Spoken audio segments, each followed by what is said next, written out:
And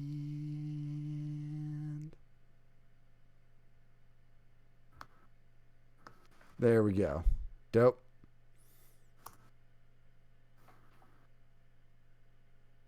All right. So it'll just, we'll clap at some point. We got to do the little bit of pre-show, wait for some people to show up, hang out. Scott, you got any wrench throwing stories? Usually this is where we do Scott's rant corner. Not really. No? Been a chill week? Kind of. I mean, they finally stopped trying to kill us with PMs at work, so that's good. There you go. Oh, back when you couldn't hear me, Bibbs, I was saying that you're looking fresh, my dude. Oh, thank you, man. Appreciate it. Yeah. Let's see it. Crispy. It's hot down here, man. I shaved my hair, shaved my beard up. It's like been 90 plus, and Ooh. it's not fun. Oh, wow. Yeah, I'm doing the opposite. I'm growing everything out. I haven't gotten a haircut in like a year. Beard is longer. Yep. But not in the summertime.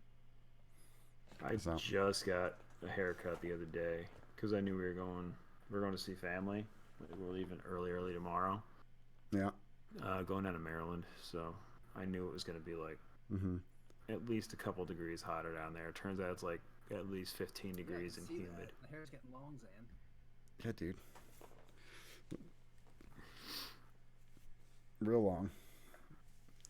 But it's at that awkward stage right now where I can't. It's too long to like do anything with, but not long enough to.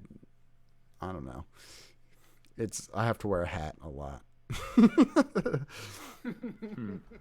It's too in my face right now. So. Yeah, I grew my hair out a couple times. I get those Under Armour hair bands and just pull it back. Yep. Keep it out of your face. I should look into. I've thought about it. I should look into one of those. I'll have to find a pic of me with the like this blowout coming out of the back. Yeah. Right. In college I had hair like to my shoulders, and if I wasn't out, it was always up. Like I didn't bun. It was like ponytail status. Not a dude ponytail either. It was like ninja straight out the back. It was dope. So yeah, I'm gonna grow it out so I can donate it to JC Jesse.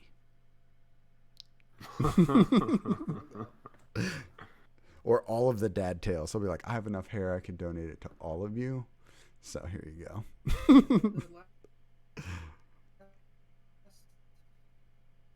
What's that?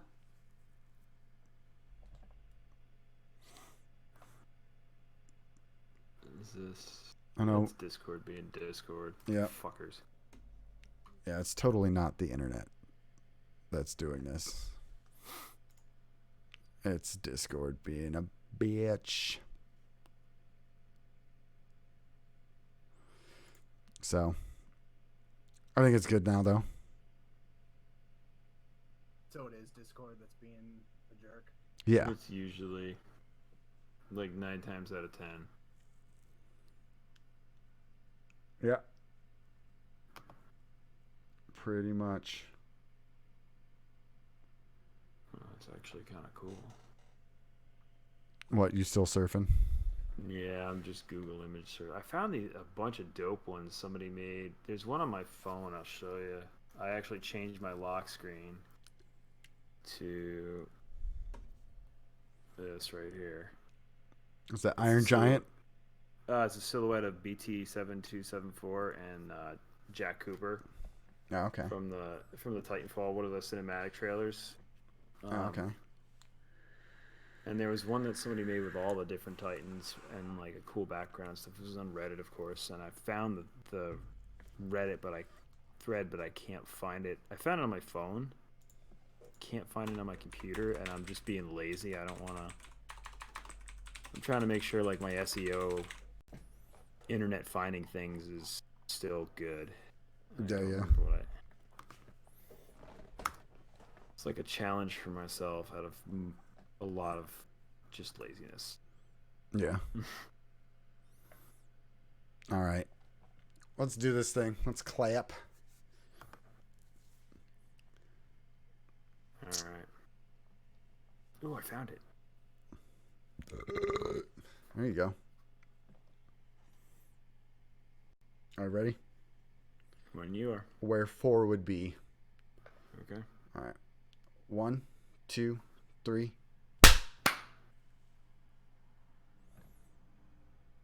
Uh-oh. Did we lose Bevel again? Did it he's frozen. We clapped him out of here.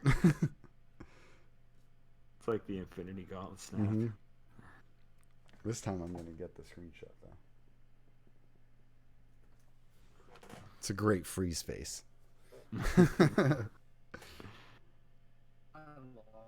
you guys again. Okay. Do we want to try Skype?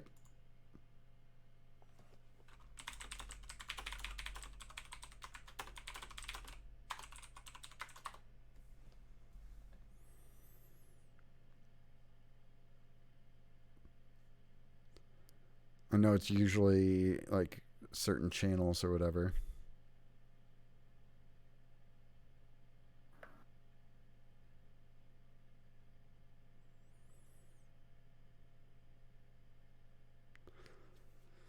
Let's try. I'm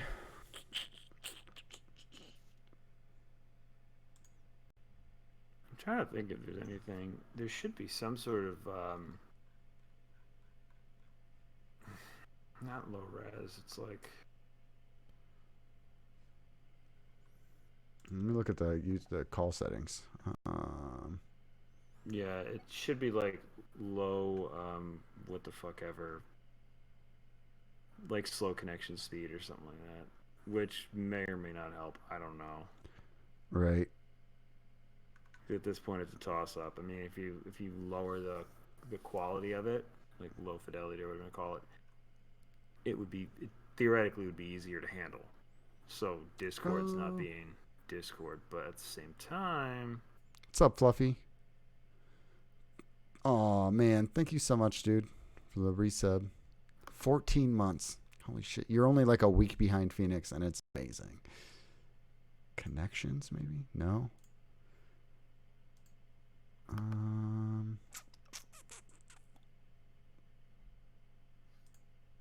wonder if would it be better for you guys? I mean, try it. Let's see.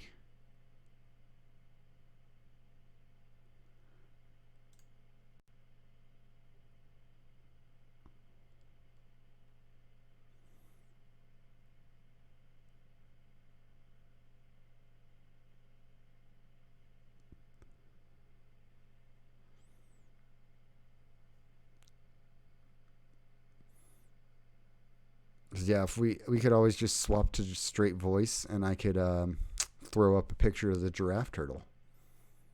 Yeah. Another classic one. Right? Watching on my phone, and we're all moving and talking. Yeah, it's working now. Let's clap again. Okay. Yeah, I didn't even hear when you asked for that. Dude. Yeah. All right. Where 4 would be. Here we go.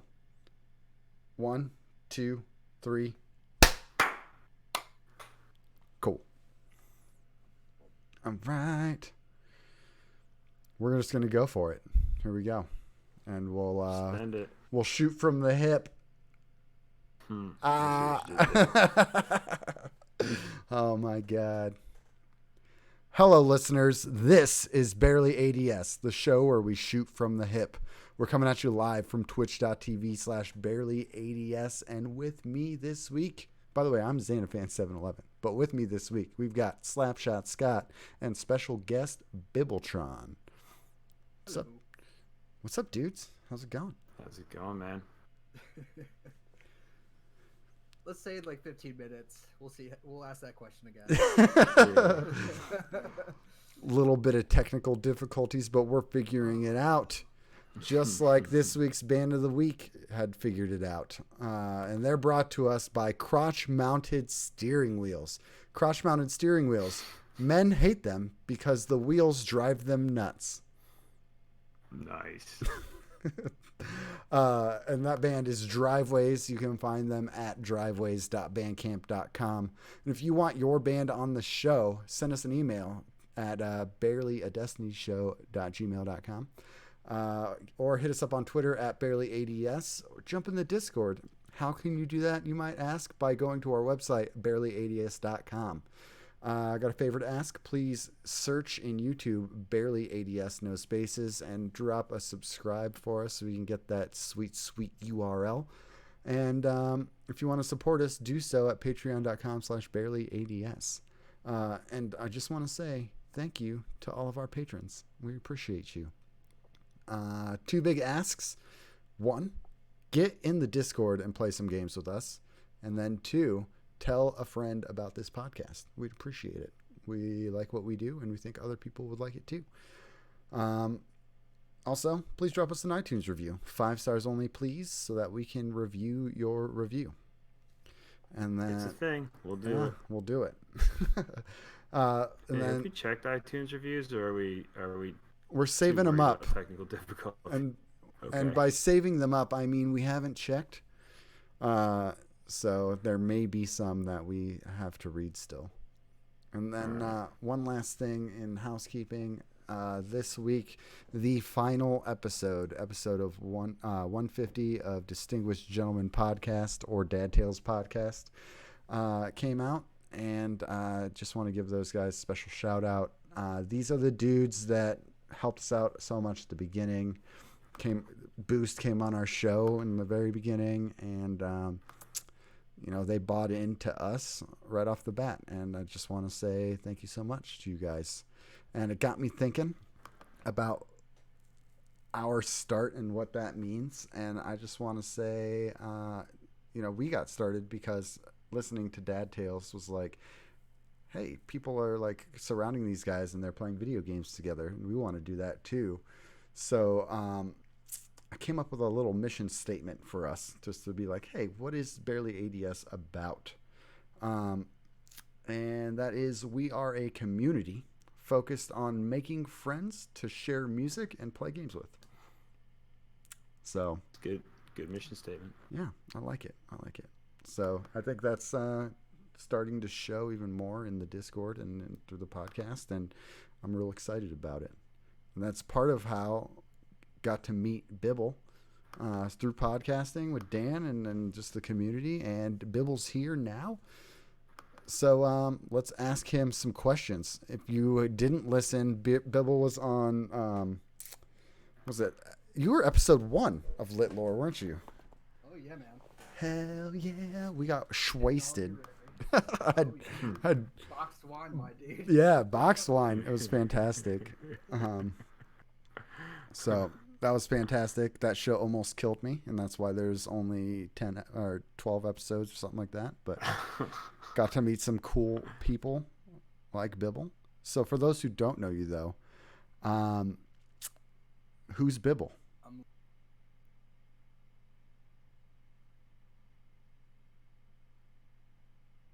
No, we lost him right as I asked him the first question. Of course. Thanks, Discord. Yep.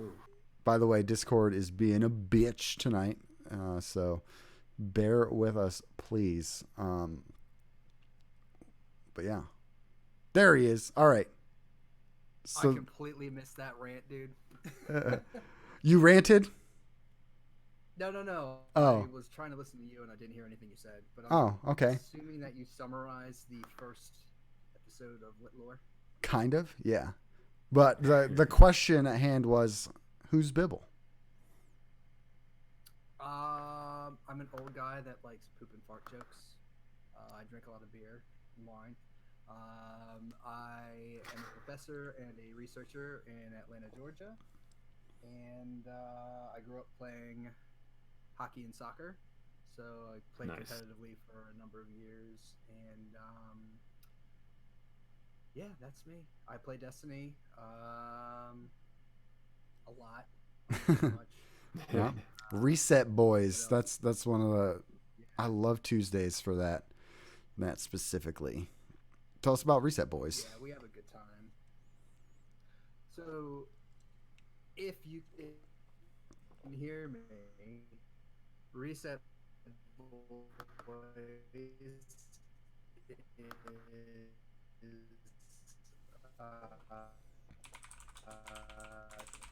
Anthony and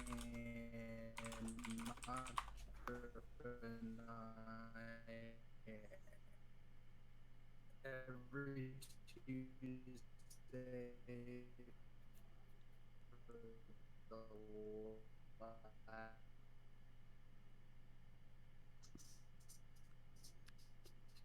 Yeah, it's been over a year of Reset Boys, right? I believe so. year. Very enjoyable.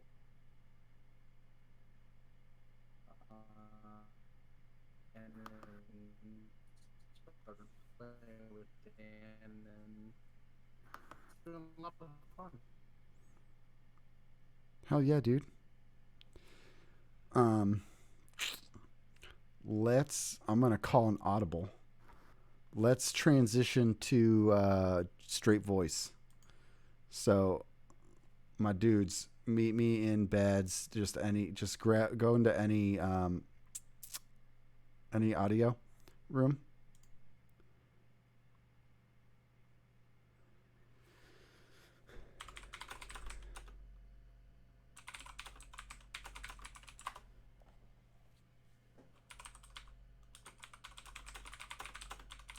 You got me? Yep. All right, cool.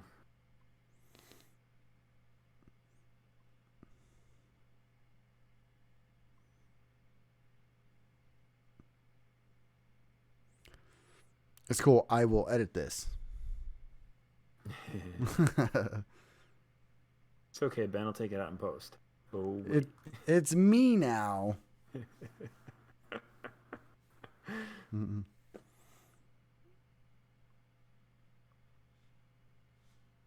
So,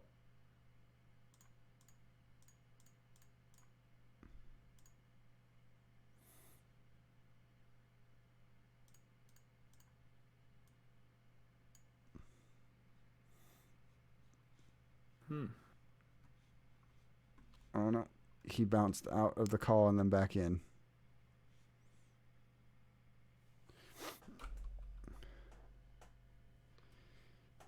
I think he got it.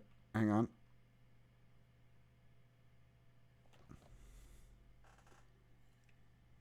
I love how he posted. He says he likes poop and fart jokes and drinks a lot of beer. And then, of course, in the Twitch chat, he says, "My interest is hot diarrhea, folks, so I apologize beforehand." Like, that was right at the same time. Perfect. Perfect with the poop joke. Yep.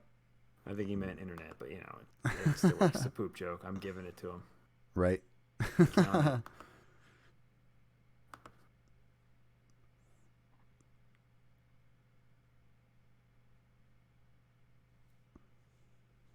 This chat room seems to be holding connection fairly well. That's good news. That's really good news. Yeah. Let us hope that this continues. Yes. Agreed.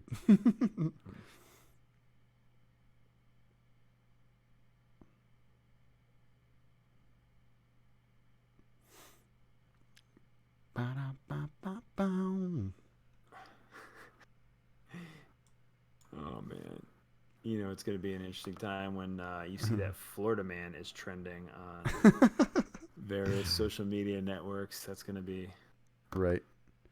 All right. Can you hear us, Bibbs? Yeah, man.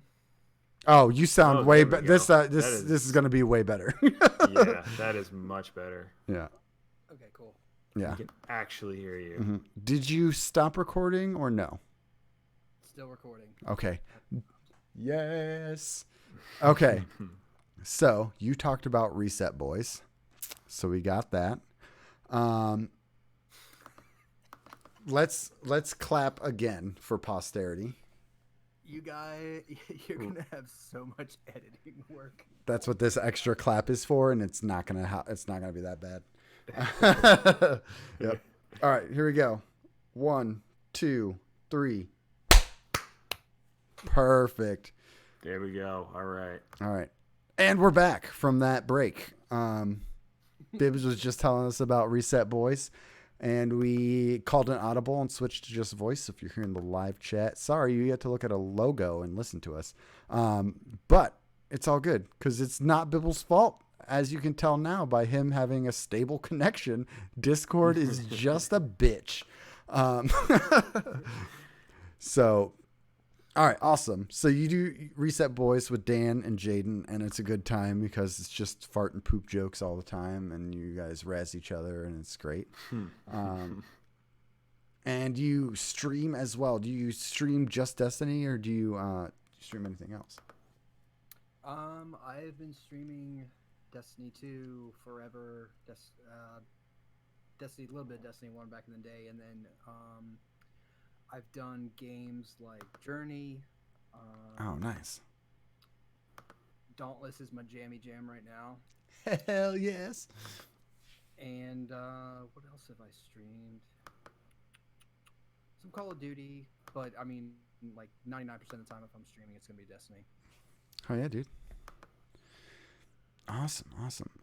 Are you still like involved in the lore? Because I know like I haven't been paying that much attention. Have you been keeping up with it? Oh yeah. Oh, so it's good. There's some crispy stuff when we talk about the TWAB. Ooh, I will not go into not some- gonna happen. So why don't you just tell us your lore tidbit now? Like what do you got? What are you excited about? Okay, so Dan brought it up in his stream today. If you look at the emblems Mm-hmm. for completing the raid, the emblem has these kind of taken tentacles All right. that look like they're taken Vex Hydra tentacles. Mm. And there's only one bad Mamma Jamma taken Vex Hydra that I can think of. Oh shit! Korea Blade Transform. Yeah, buddy. Oh fuck. So I'm thinking. So people were saying Zevro Wrath is going to be the raid boss, but just by looking at the design of the emblem, it's got to be Korea. I am all in on Korea. That's gonna be wild. Because I think it'd be a great way to end year 2. Yeah. Follow the theme from D1. The curse is done. Well, the curse for the Dreaming City will be cleared up because she's the one that keeps cycling it back and forth. Oh, okay. Wow. Man. See, I'm so far behind on so much of the lore because a lot of it has to do with like doing a lot of grinding, and I don't have time for that. I'm just like, man, I miss going to Ishtar and reading it like all in one subject, and now I don't even have time to do that. Yeah. Watch a Mylan video. I guess. Yeah. Exactly. I should probably do that too. Dude, I gotta get caught up. It's been so I don't Yeah. know, crazy. You You know have how a lot it of is. options to catch up, Mylan, Bite, Evade, people like that. Yeah, for sure. All right. Well, let's jump into what we've been playing. Bibbs, obviously, Destiny. Scout, you play any Destiny? Not this week. I think I played last week. I don't remember exactly. All right. Last time I played Destiny. I ran some Reckoning and some Gambit Prime. Did some bounties and stuff. Still fell short of that upgrade bounty for the synth for the Drifter, but it was all right. I did okay. I just still kind of lagging behind in both power level and resources. which is frustrating. All I've been right. playing a shitload of Titanfall though. Titanfall 2. That's Just such a good game. yeah, it's I don't know what it is, man. I bought it for like $10. I think it was last year, maybe 2 years ago now. Nice. And I played through the campaign. Like Quack told me about it, you know, back in the days before Mm-hmm, we had a mm-hmm. Discord or anything. It was in the Ghost Stories, the DGS Slack, and I making Quack told me, he's like, yeah, Titanfall, you should look into it. It's pretty awesome. I saw it. I'm like, yeah, it's all PvP, man. I'm not good at PvP, but you know, it looks cool. And then so it came up for sale on whatever the PlayStation sale was, like last March or something. So I spent $10 and bought it, and I absolutely fell in love with that game. Um, I'm playing a shitload of Frontier Defense, more or less, and just blowing stuff up with my Legion with the Predator cannon.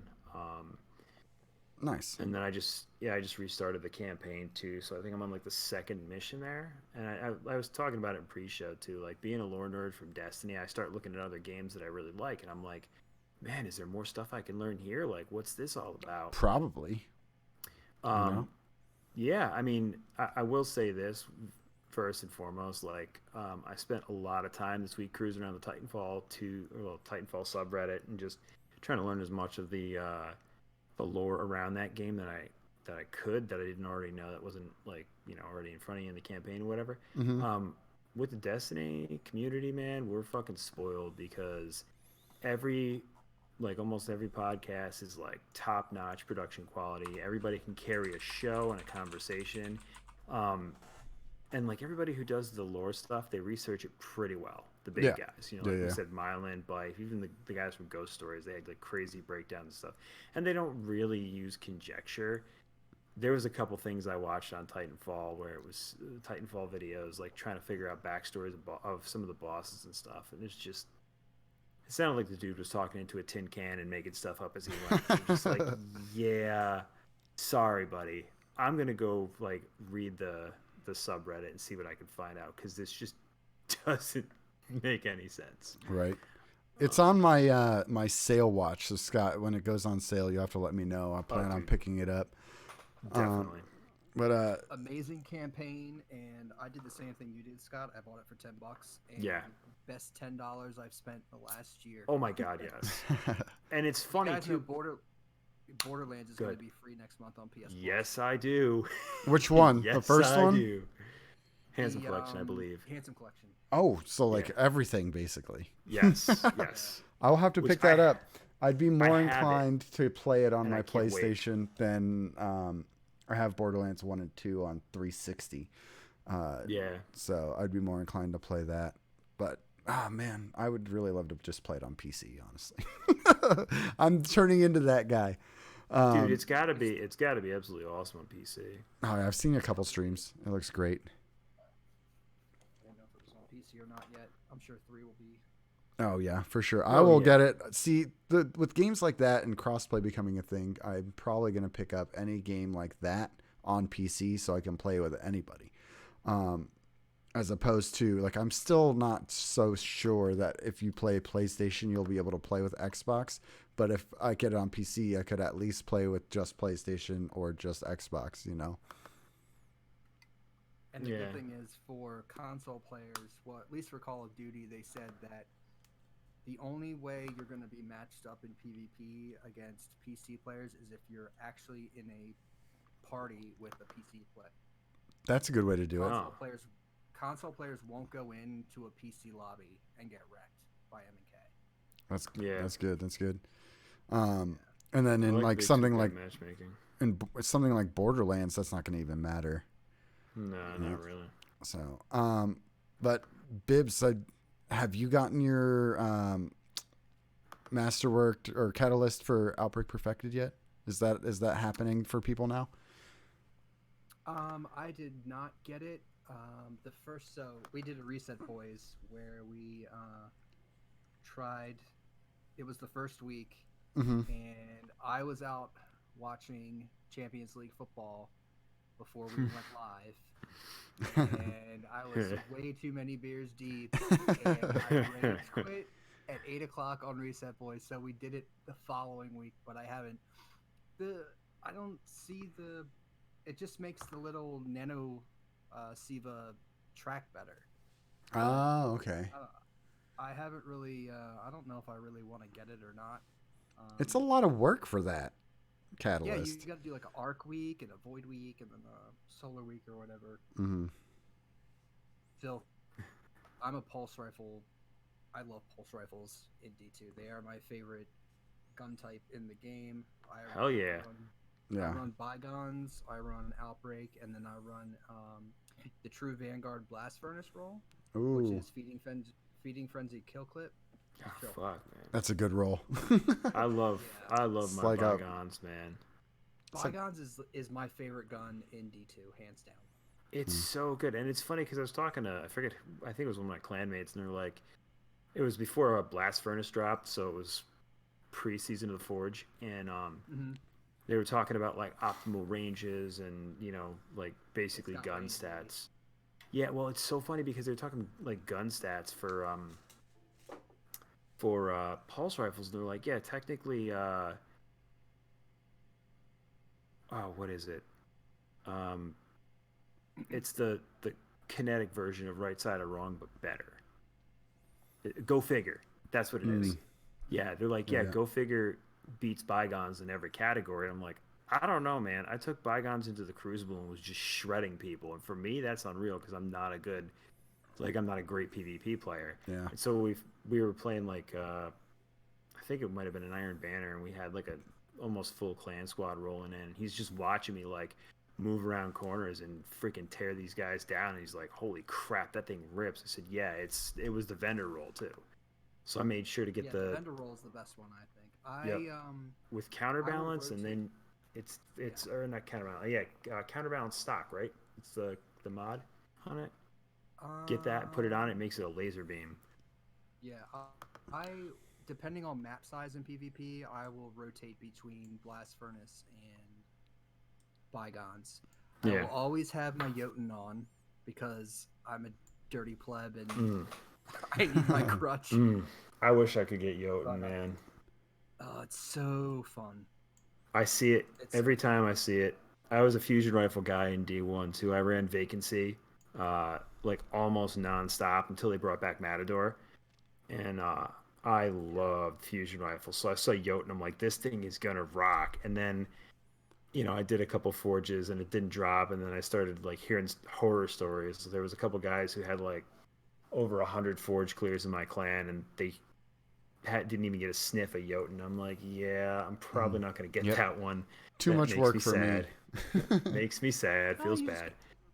Just Berguzia. Get your ballistic logs. They were doing Berguzia. They did over 100 Berguzia forges and still couldn't get. Oof. Jesus, that's rough, man. No. I'm asking your clanmates. I mean, it was some crazy. It was some crazy fucking number. Like they were going through doing it at least once a week on each character, so like 3 times. The max you could do it for the heavy weapon frame that it drops, and it was like, I want to say he just got it like maybe 2 weeks ago. Ugh, gross. Yeah, it was rough. I'm like, dude, and actually, our like clan founder / leader / bearded leader, Big Bear. He's huge fusion rifle guy, and he's like super salty about it because he still doesn't have it, and he's been doing them.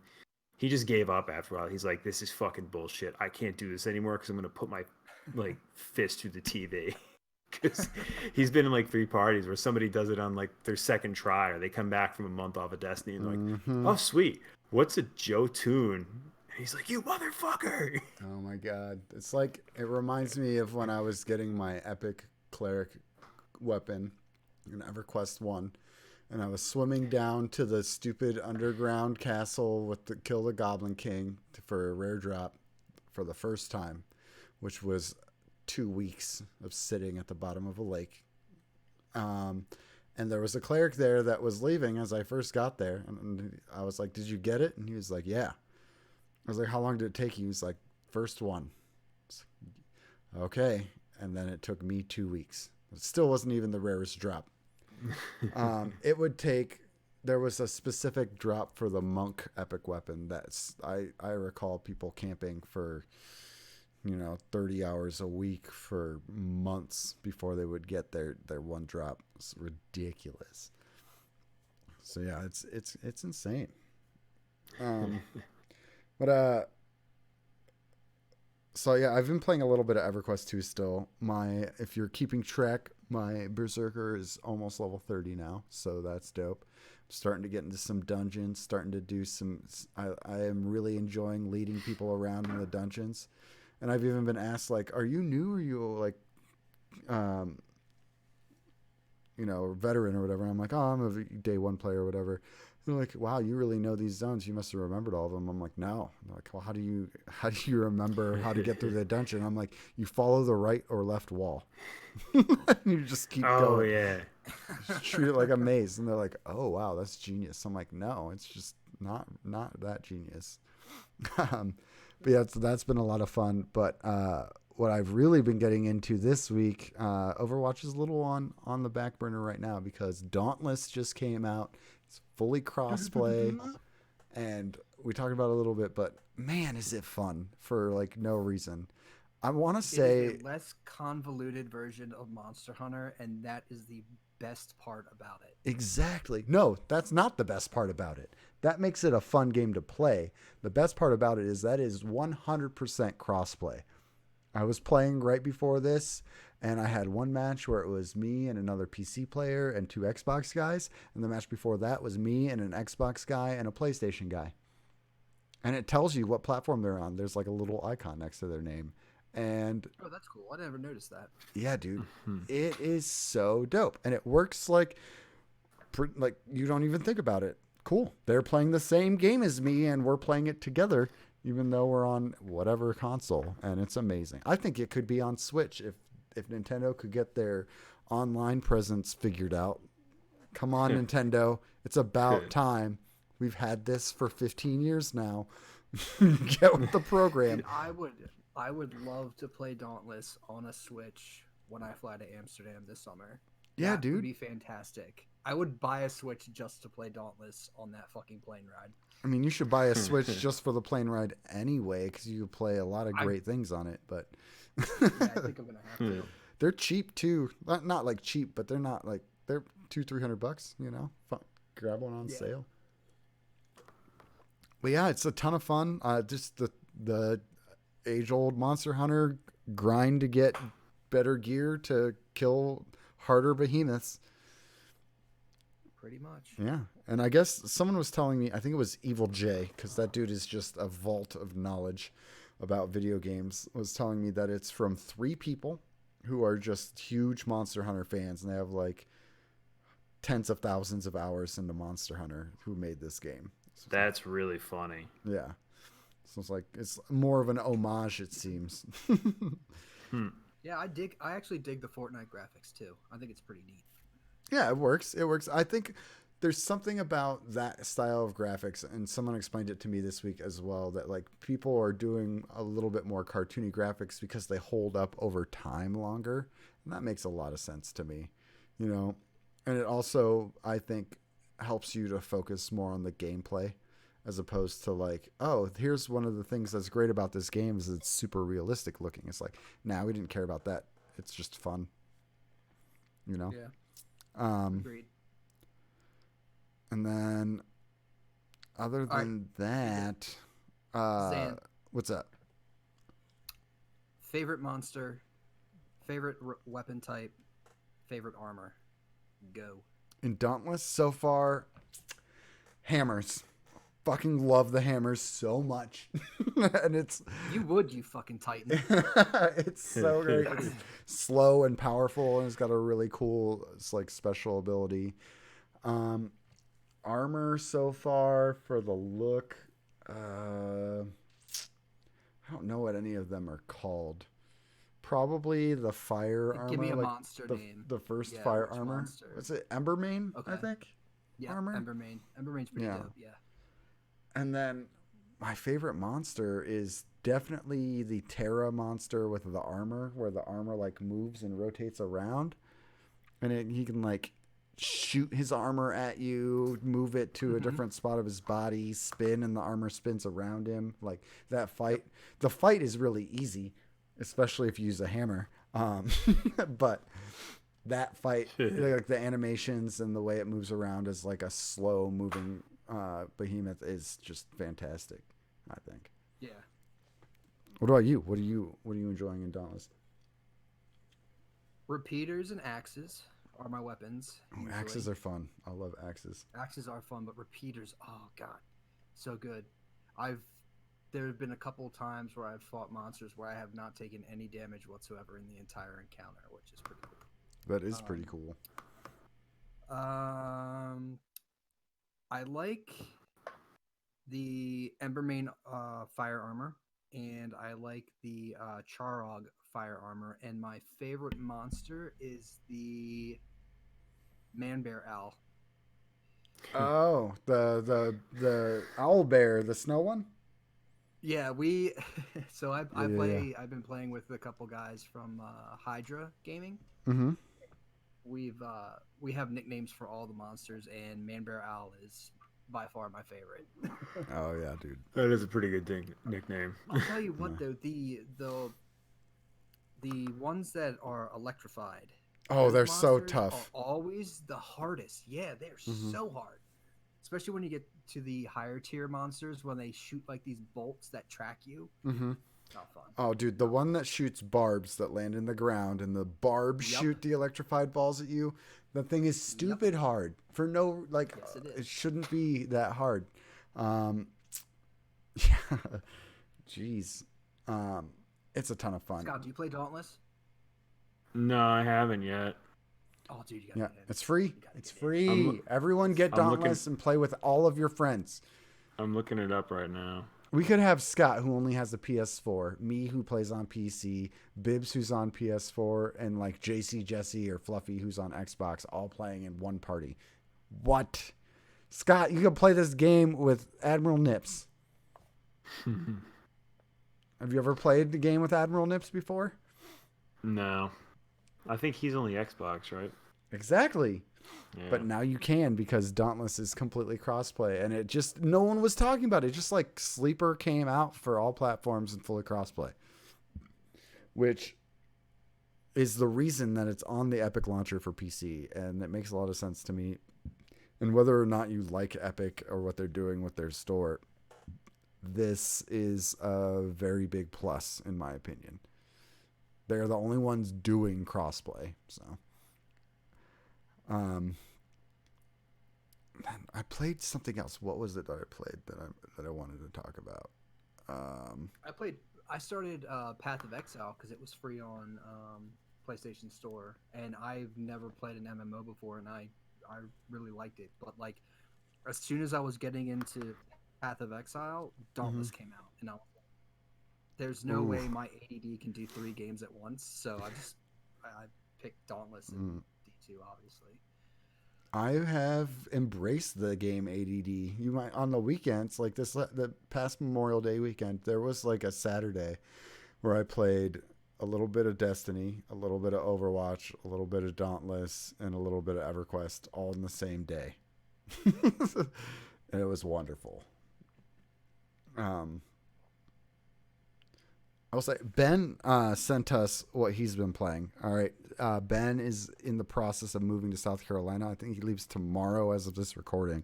So I'm just going to play this right now for you guys, and let's see what Ben has to say. I haven't heard it yet. Hey guys, just wanted to let y'all know that the move is going good. Gonna be leaving real soon. I'm gonna be out of state by the time you guys hear this, unless it's live, of course. But just wanted to let you guys know that all that's going good. Should be on the show next week. And real quick, wanted to tell you about this game, BMX Street Pipes. Best game in the world. So essentially it's like any of the skate games in that series. You know, you pull the stick down and then flick forward to do a bunny hop. Only instead of it being a skateboard, you're on a bike, and you're triggers are your feet and the bumpers are your hands, and then you hold the right stick in a direction and it does a trick. And it's kind of janky, but it's really, really fun. It was $10 on Steam, and I highly recommend picking it up. If you kind of miss those old Tony Hawk games or Matt Hoffman games or Skate, you know, you could go out there and get Skater XL, or if you want to play a bike game, get BMX Street Pipes. I don't remember what it's called. It's something like that.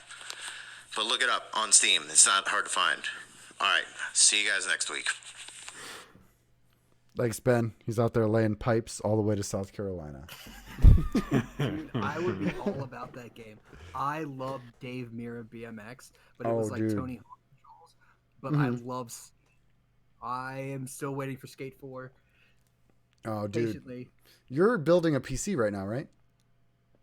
So with my trip coming up and everything, I had to put the PC on hold.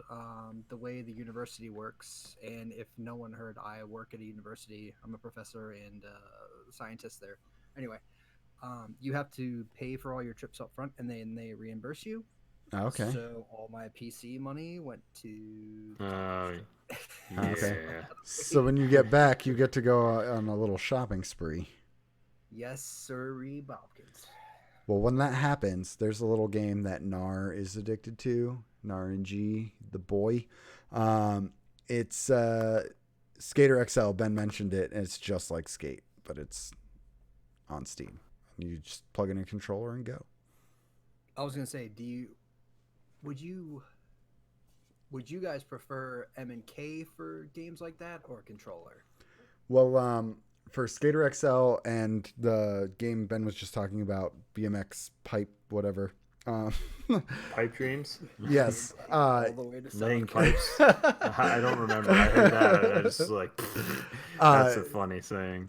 Those games you have to use controller for, but otherwise, if I'm playing a PC game, I am playing M&K. If a game, for me personally, if I want to use a controller for a game, I'm going to get it on a console. Because I feel like I would just prefer to play a game the way it was meant to be played.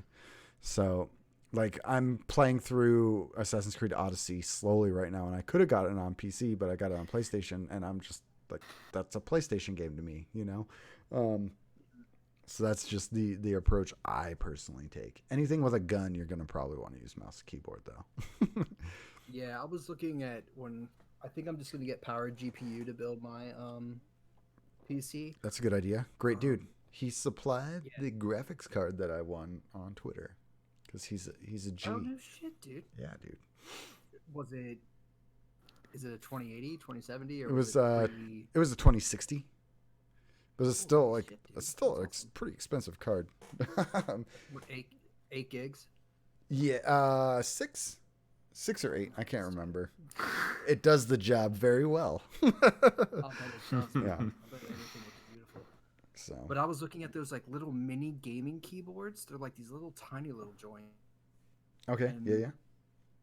I think Logitech makes a bunch of them, and like the numbers are gone, like all the function keys, everything's like really compressed. Mm-hmm. And I was looking at those, and I was wondering if that is something to look into. I don't know if you use one, Zan. There's you got a couple options. You could get a normal keyboard and then a gaming like mini keyboard, which is like half of a keyboard, and Ben has one of those and he loves it. Or That's what I'm talking about. Razer just came out with one, and it is it's a Black Widow mechanical keyboard, which is already like the smallest full-size keyboard pretty much. Like it's got no extra plastic around it at all. But this new Razer one is like just the keyboard. Like it completely removes the right number pad and all the function keys, and it's like just the main part of the keyboard. So it's like a low pro full-size keyboard. And if I were to get a smaller, that's how I would go. So then you don't have to have like 2 keyboards if you're trying to text chat with somebody or something like that. So it'll still function like a full keyboard, but it's smaller. And all the keys are the same size. It's not smaller keys or anything like that. But yeah, I saw that and I was like, that's cool. I think Nar was showing it to me. Right on. Yeah, dudes. Um, you guys want to jump into some of this gaming news? We got a bunch of game announcements this week and release dates. All right, so yeah, we got to stay true to the roots a little bit. Like, we still play Destiny. We're friends with a bunch of people who play Destiny. And we got some Destiny news that isn't just a TWAB this week. They are likely to reveal Destiny 2's fall expansion next week. This from Ryan Gilliam at Polygon. Yeah, not the that's TWAB. exciting. So we're gonna get that announcement on, what is it, the 8th or the 6th. The 6th. Thursday. Yeah, yeah. 6th. So it'll probably be a stream if it's typical Bungie fashion. Yeah, I think I saw something today on Twitter that it's going to be a stream in the afternoon on 6/6. I thought it was going to be for the new season, but then I'm like, oh shit, we're getting a new expansion. Yeah, no, but the new season starts the Tuesday before on the 4th. Right. So that's coming out, and 2 days later we get the like reveal for year 3. And there's a couple things that you can insinuate from this announcement of their announcement, which is that they said tune in for the reveal of the next chapter of Destiny 2, meaning year 3 is still Destiny 2. We're not getting Destiny 3 yet. And I mean, they seem to be on a cycle. Maybe Destiny 3 will be a 4-year game because it's a 10-year thing, but Destiny 2 is at least going to be 3 years. And then also there's some speculation about the tweet, that image that they posted that said tune in for the reveal is got some similarities to that little end credits cutscene we got with the pyramid ships. Yeah. So people are insinuating that we might get some pyramid ship action finally. They coming. What do you think, Bibbs? I was going to say, I've heard a lot of speculation on crossplay talk. Ooh, already?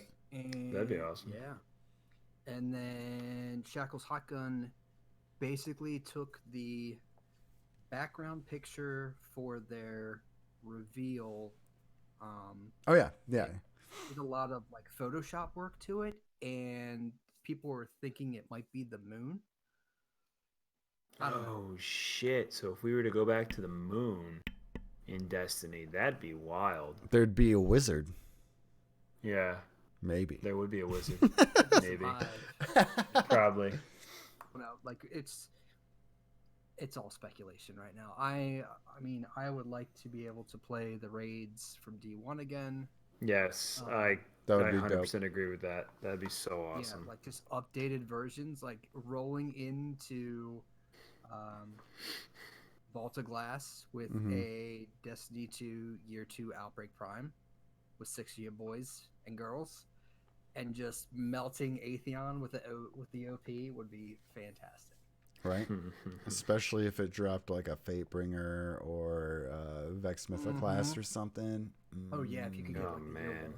yeah. D1 weapon. Which I did see an image of some of the gear work that's coming soon, and people are thinking that Matador is coming back.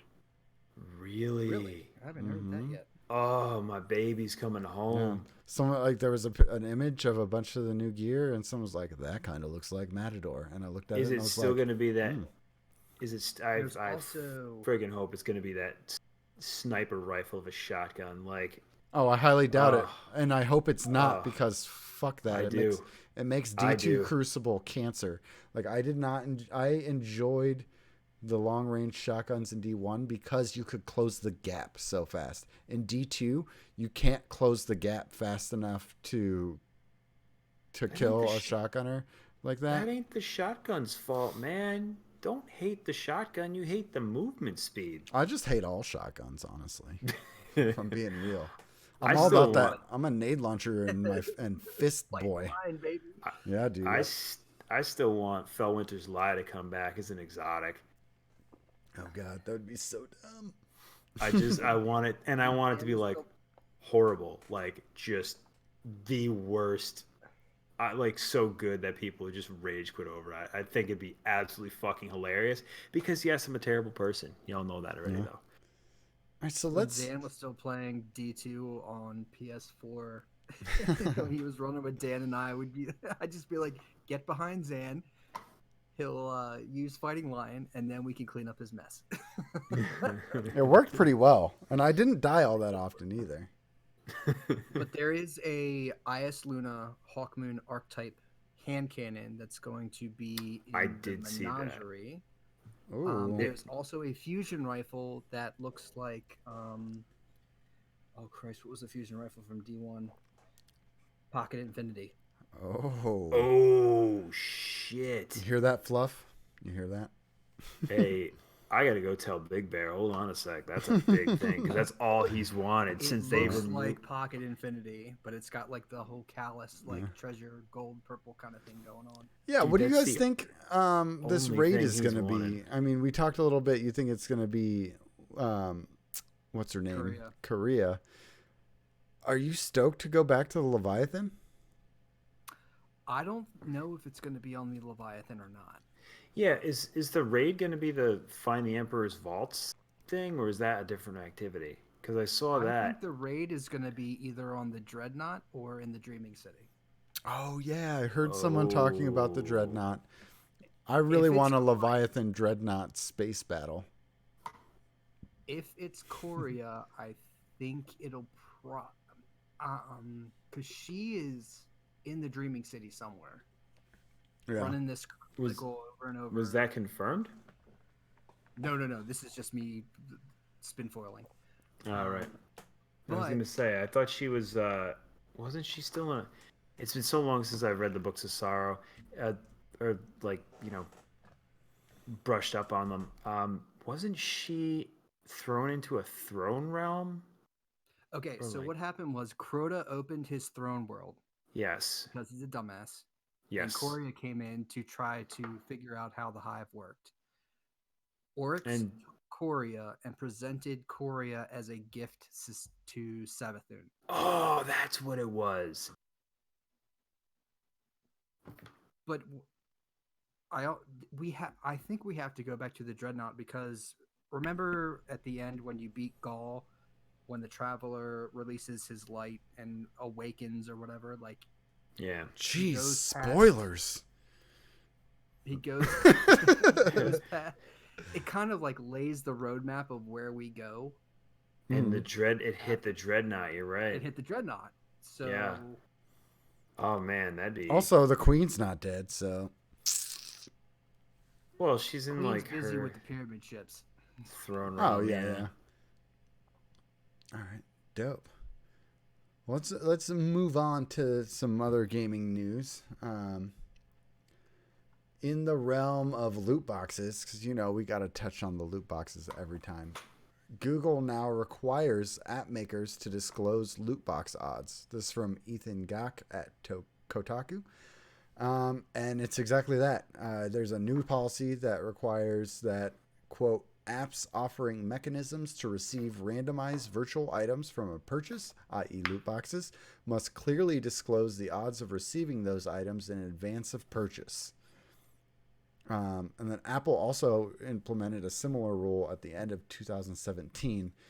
What's interesting about this is that there was an act in the Senate, I want to say, that was brought forward the day before Google released this new policy. Yes, I remember hearing about this. It was a bill in Congress that was basically saying it was going to outlaw the sale of loot boxes to games in games or something like that because it was under the guise that it was basically hooking kids on gambling. Yeah, they have to. The differentiation that's made is that there can't be loot boxes that are predatory towards children. So it's still kind of a gray area. It's not completely fleshed out yet. But Yeah, I would imagine it's not going to eliminate microtransactions. I would just imagine more of a Fortnite model from most games moving forward, where it's like there's a thing, and you can buy the thing. No randomization. it wasn't as hard like and a Game fast as like Pass. some of the consumer protection laws in Europe and Asia. Like there are certain countries that basically say like you need not just to post the odds, but if they're beyond a certain threshold, like it's Hmm. considered a rigged game or something like that. And Yeah. so it's pretty. It was pretty like when I first found out about that, like the because of course it came into discussion with Eververse and how Bungie was handling that, and there was some. I don't know if it was on the Destiny subreddit or where I read it, but there's a couple people who were in Europe and who had traveled to or were living abroad and basically said like, yeah, the laws are different here and they require like different stuff, Yeah. and it's crazy. I mean, not crazy. It's good. You know, it's like more. It forced that same model that you were just talking about, like Fortnite has, where there's a thing and you can buy it for money. Hmm. It kind of forced that hand on a lot of games in other countries that we don't really like. It's kind of an open thing here, like they can do it if they want, but most people just throw the randomized thing in there because it's a slot machine. Yeah.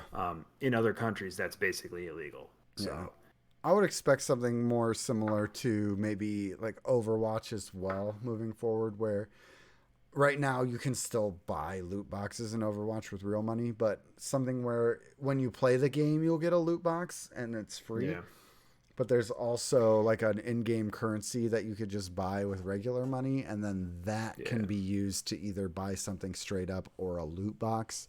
And I'd imagine it'll be a loophole like that where it's like, yeah, you can buy this currency, and then the currency can be used either way. So that's because then it's not predatory. I feel like that's a decent workaround for the developers. Yeah. And like I wouldn't mind because sometimes you're just like, I just want to support these guys and spend a little money, and I don't really care what I get. Let me hit the random thing and see if I get something dope. Or you just really want the thing. Well, dude, a perfect example of this, I mean, translated to Destiny, is the hockey emote, where you drop the stick in the gloves. I wanted that like so bad. And usually what Destiny does is that for anyone who may not be playing Destiny, um, is they'll put the stuff up in Eververse at the beginning of a season, and then they'll rotate through each week and have like something different on sale for a certain amount, and that's cool. But you can't just go to that thing and buy it. I know Apex Legends has some like basically go to the store and buy the skin for this character or something. Titanfall had a handful of like cosmetics, basically paint jobs for weapons and titans and stuff like that. Um, and then I want to say maybe it was Borderlands, but I think they more rely on shift keys than anything else. Um, so I've used Yeah, it. Good. Bungie's implementing a thing where you can either buy certain things for silver upcoming in the season of opulence, or you Oh, can nice. buy buy it with bright dust. Awesome. That's See, So you perfect. can either pay for it up front, or excuse me, grind for bright dust and do Eververse bounties and then get it as well. I'm still sitting on that like 1,000 silver they give you when you got the season pass. And I'm pissed because there's one thing that I want, and they haven't sold it since I got that fucking silver, and it's a fighting lion ornament. Just any fighting lion ornament. I don't even care. I just want to buy a fighting lion ornament, and they won't let me because they won't sell it. And they've been selling the fucking whisper ornaments for like 9 months. I'm over it. Give me something new to buy. If you want to make money, change it up. Come on, Bungie. I got that ornament in a random Eververse engram. The I'm green sorry. one? The green one or the wolf Yeah. one? The green one. Oh. The green one. See, I have the Dude, green one on PS4, but I started PC too late to grab it. I want the wolf one on PC, and it's just they haven't I've sold it again. Dude, I've deleted so many of those things. I feel well, not deleted, but like I've unlocked both of them, and I'm like, and then just like keep going. I hate how you have to buy the Outbreak. Well, the Outbreak skins are ugly as shit, but you have to pay for them. Same Yeah. thing with Yeah. the Whisper. Mm-hmm. Mm-hmm. Not So. a fan of that. Oh man. Um, moving on a bit, we finally got some news from BioWare about Anthem. So, BioWare finally unveils Anthem Endgame Cataclysm event, but it looks pretty meh. This from Steve Messner at PC Gamer. That's literally the title of his article, where it ends with, but It's it looks kind of a pretty mess. meh. Dead game's dead.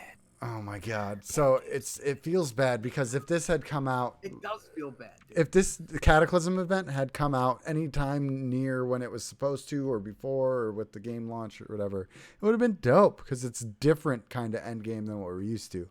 But so they've been talking about the Cataclysm since before the game launched, and it appears to be cool, but is it really cool enough? It's a timed event that takes place over 8 weeks, but in reality, it's 6 weeks because the first 2 weeks you won't get anything new. There's new loot and activities rolling out each week, starting with week 3. There's 3 new story missions with, quote, high quality cinematic scenes, end quote, probably to fill in the rest of the story that was missing when the game launched. Because guess what? This game was made in 9 months. It's a big storm, and you can only be in it for a limited time. There's like a meter that you take storm damage over time, and when it runs out, you just like a drowning kind of effect in other games. And then scattered across the Cataclysm are public event-like activities. The main objective is to kill the boss Vera, after which your score will double and the Cataclysm will end. So it's kind of like a hybrid public event grind in Destiny meets horde mode thing with a boss at the end. And then there will be new and more powerful loot via RNG loot box seeming, quote, battle chests. But the best part about this announcement, we still don't really know when it's coming out. They didn't tell us. There's a beta for it coming out, and it's 60 gigs. And yeah, you can play it if you want. But it's like an in-development beta, so they're going to be working on it and changing it while the beta's going on to collect feedback and make sure it's what people want. So cool. That game, I was so fucking excited for that game. I was Me like, it's gonna too. be Destiny with futuristic sci-fi flying, awesome kick-ass things. Yeah. And Here's the worst part. That game, Anthem, is a shit ton of fun. That's the worst part, because had they given it the time that a game needs to develop, 3, 4, 5 years as opposed to 1, it could have been so amazing.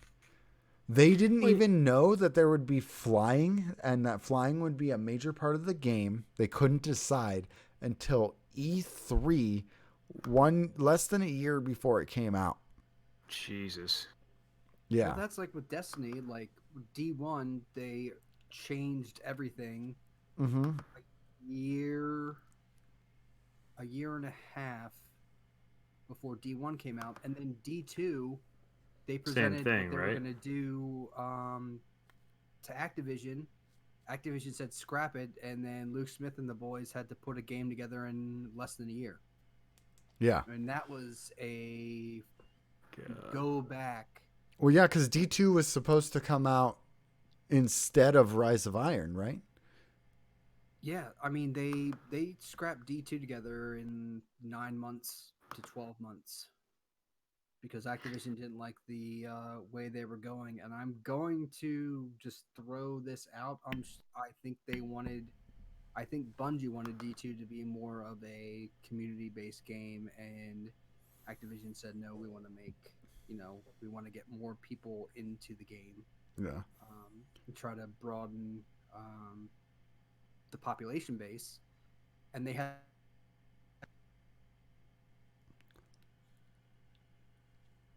so it took them, I think it was a Forbes article, and they. Good old Tassie. I was gonna say, I think I might have read this actually. Why'd you have to say that? Oh god.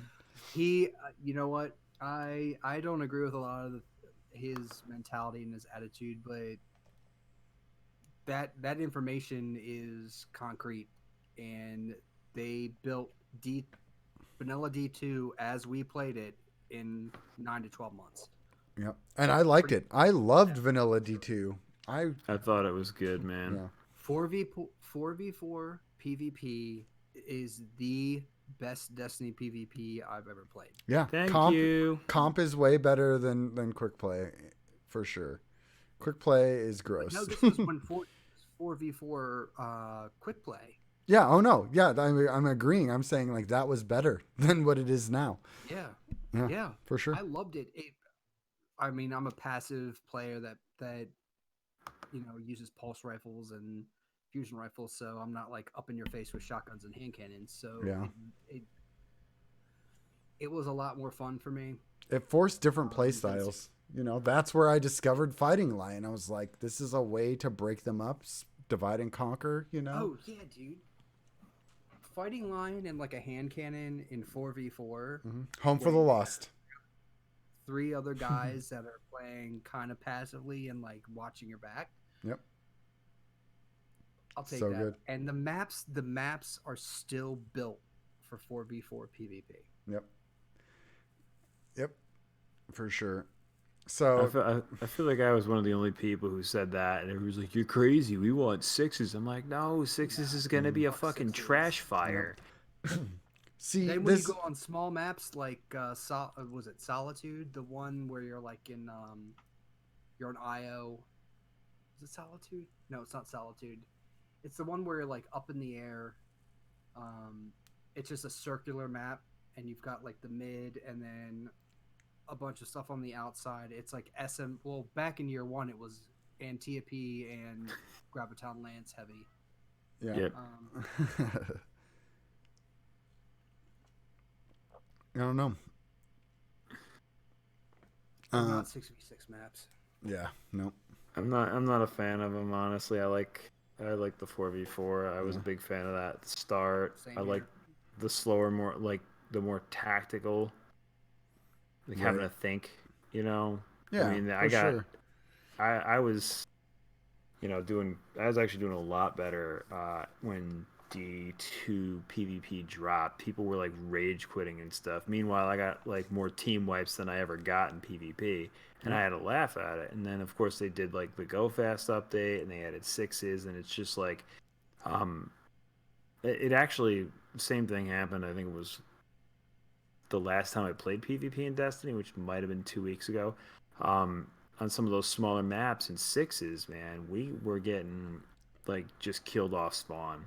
Yeah. We'd run into a team that would just rotate around the map, working, and I mean, like, I literally drop in, and I'm getting fucking pinged in the head from the side with Lunas or Not Forgotten or something. So I mean, I did the best I could to get out of the way, but there was a couple times I just, they had me dead to rights. By the time I was able to move, the second shot was already in, my head, and the third one was coming. So yeah, I'm really excited because, all right, so we were talking about the short development cycle of D2.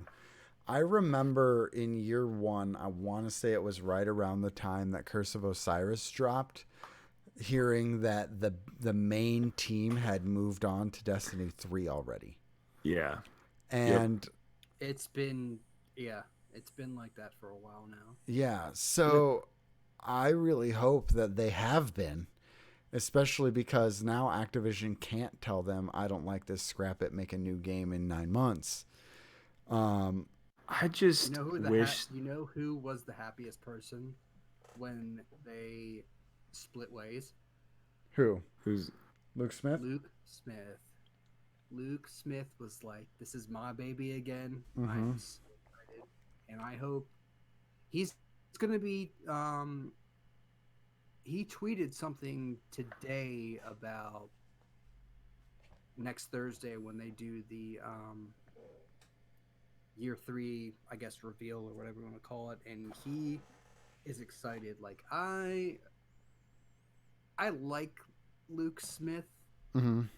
I guess there's some things I that he's guess. done that haven't been great, but yeah, like Yeah. I guess I like Luke Smith. Like TTK like was the best DLC that Destiny has ever created. So, Right. or Bungie has created for. So, um, and he was on VOG too, if I'm not mistaken. Yeah, that Vault of Glass was his baby. I remember that. Well, not only that, Yeah. he used to make World of Warcraft raids, and what game has the longest lasting community of gamers around it? Dude, Vanilla just dropped, or not, but Classic just dropped, and like one of my favorite streamers has been streaming that nonstop. Dude, I've been like that's what the classic hype is what got me back into EverQuest 2. By the way, if anyone wants to play EverQuest 2, they did the same exact thing. First expansion's gonna drop in like a month, so it's still early. Get in there. I want friends to play EverQuest 2 with. It's dope. It's just as good as WoW, if not better. There's my plug for WoW Classic. People are like going bananas over it. Yeah, dude. It's dope. It's so much fun. Like, and you just meet people that you like. You run into the same people in group over and over, and you're like, "Hey, this person's actually good." There's like a reputation building factor within the game as you level up. You know, it's dope. Nice. So, all right. So we got a big fucking release date this week, guys. Death Stranding is arriving on PS4 November 8th. This from Chris Holt at Engadget. And there, I watched the trailer, and this is what I wrote in the notes. Boy, oh boy, does this game look beautiful and ridiculous / weird. And who the fuck knows what's going on or what's going to happen. But I'm in. It looks awesome. And all of the Kojima weirdness. It looks so good. That trailer had me hooked. Like 10 seconds in, you've got a great cast of characters. You've got Mads, you've got everybody. But when they went into they were talking about like America has been destroyed, or like America is like, this is not the America. It's like shattered, yeah. I am kind of curious as to where they're going to go with that. Yeah, because it's like, okay, so America's in pieces, and Norman Reedus is like given the job of like rebuilding America from a president who's in a hospital bed. Hospital bed, yeah. Yeah, and he's carrying a baby with him, and it looks like Metal Gear Solid on crack when they showed us the gameplay, because you could just do whatever the fuck you want. He pulled a fucking like 50-foot ladder out of like a waist pouch, you know? See, this is where I'm so confused. Like, I can't place this game chronologically. Like, how far in the future is this game? Well, I think there's years. Is it 500 years? Like, yeah, and I think there's elements of like different times too. Like it felt like sometimes you were way in the future, and sometimes it was like a little bit in the future. Like they're moving, like the story happens in different time periods. And then there's this whole other element to the game, where it's just like they're talking about like Hades, and there's like weird black like ooze shit on the ground, and like ghost-like figures that can turn into like skeletons, and like it's like some kind of, it's not zombies, but it's got like, it's like the feel of like, hey, you've got this weird fucking slightly political post-apocalyptic thing going on in the future, but there's also zombies, but the zombies are this like evil nanite ghostly skeletal something. You know, I think they're like they the only thing I can think of is that they like alternate between dimensions. Yeah, because they're talking about connection to the other world and shit. Yeah, they're gonna pull some like super hardcore theoretical physics on us because it's Kojima. Mm-hmm. Well, and the monsters that like killed another dimension. But like, what was the movie with John Krasinski and Emily Blunt? Oh, I don't know. I can't think of it right now. I don't know if I Where like the saw it. monsters, they had to be quiet. Was it a quiet place? Yeah, a quiet place. Like Yeah, Quiet Place.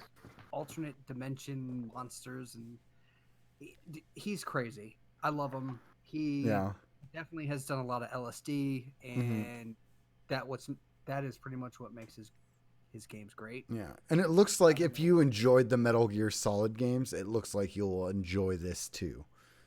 You know, gameplay seems similar to Metal Gear Solid. Oh, can we talk about how beautiful it is?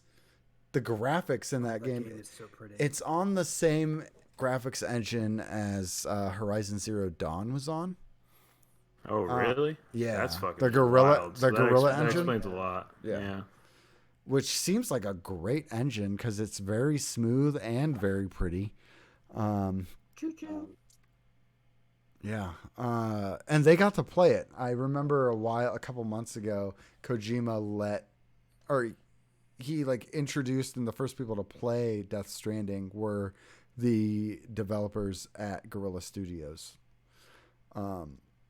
Because he's a PlayStation guy. Yeah, man, this game just looks insane, and I'm so in. I'm so in on this game. Like I can't wait for it to come out. It looks crazy. And that's what I was gonna ask you guys. Did you watch the trailer, Bibble? I imagine. Oh, hell yeah. That 9 minute and 8 seconds of awesomeness. Yeah. Troy Baker's character looks. I think he's the villain. It seems like he's the villain, or at least the villain's main guy. And Die Hard? the guy who at the end lights the cigarette out of the air. Yeah. He's got the mask on. Yeah. So like creepy and evil looking, but also suave. Like it seems like the perfect fit for Troy Baker specifically. And like I'm starting to think that Troy Baker might have to just actually act instead of just voice act. Well, is Troy Baker the bad guy, or is Mads Mikkelsen the bad guy? Okay, so I think Mads Mikkelsen is like the brains bad guy, and Troy Baker is like the brawn bad guy. You know what I mean? The brawn, yeah. Yeah, it's like Troy Baker works for him as like his number one dude that commands the forces of skeletal soldiers. Fight. Yeah. Then I think nanite is the best explanation. It's like a dust nanite. It's not technological, or it's not like a tech-based thing, but they look like nanites. Like if Siva were organic, I guess. All I know is I will be solving for a lot of green when I play this video game. You know it. Dude, you have to, man. Like it's Kojima, man. So just get on another plane when you play this game. I'm super hyped. Yeah, it's gonna be a big fall-winter for Sony because we got confirmation too, and I don't have this in the notes, but we got confirmation that Last of Us 2 is gonna come out this year. Yeah, baby. And Ben's stoked for his fantasy games team because he's got Last of Us 2. And if that doesn't score a 10, then something's wrong with the world. Well, we did get another. What's up, Bill?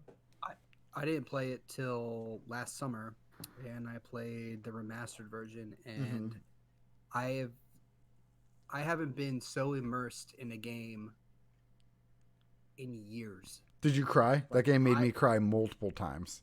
I beat that game in like 3 days, and I was like, I want more right now. Yep. It was amazing. And 2 looks to be like more of the same with a character you love, moving forward even further, more character development. Yep. I'm stoked for E3. And maybe we'll get more on this next game at E3 also. We got a game announcement, not a release date yet. From the makers of Divinity Original Sin 2, there was a tease for Baldur's Gate 3. Baldur's Gate. This from Jason Schreier at Kotaku, who's a huge Baldur's Gate fan. I played Baldur's Gate 2 when I got my PlayStation 2 for my birthday when I was like fucking 15 or something like that. The first game that I got with it was Baldur's Gate 2, and oh my god, that game was amazing. Way ahead of its time. So was Baldur's Gate okay? I remember playing the original Baldur's Gate. Was it for Super Nintendo or PS1? I don't even know, man. Probably PS1, I would think. I want to say there was a Baldur's Gate for Super Nintendo. Yeah. I don't know, but what I do know is that Baldur's Gate, I think it's a trilogy, actually, is probably the best Dungeons and Dragons, like, turned into a video game that you have. I remember playing. I was like, it's kind of plays like Diablo, but a little like the camera's pulled back a little bit more, so it's not so much above you, and you just dungeon crawl, and there's loot, and you level up your character, and it's just like straight up third person RPG, Tolkien style fantasy, dwarves and elves and shit. And it's fantastic. So I'm really stoked about this. What happened was Larian Studios put up a teaser on their website of a quote big ol' 3. And at first you're like, okay, they're coming out with Divinity Original Sin 3. But there was a Twitter user at Kunken, Kunkken, and it was also confirmed by Kotaku, that led to a whole bunch of hints officially licensed from D&D makers Wizards of the Coast. So that points directly to Baldur's Gate 3, and I could not be more excited.